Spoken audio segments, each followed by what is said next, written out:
naon. Tapi lamun kuring rek nutupan pantona siga aya nu ngahalangan.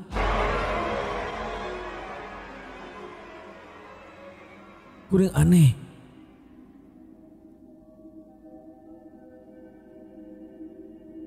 Can oge kajawab naon anu jadi pertanyaan dina hate kuring.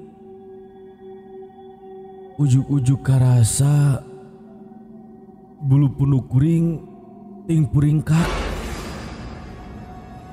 anu dituturkeun ngambe bau siga bau bangke anu kaduruk.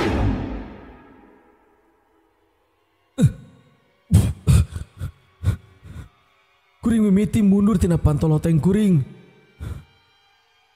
Panon kuring masih kena nempo kana panto kaca. Masa kuring sadar eta panto ngageser saeutik-saeutik sorangan. Jeung di tempat di pantoloteng mulai bijil haseup warna bodas anu semu hideung jeung sora anu ngagerem.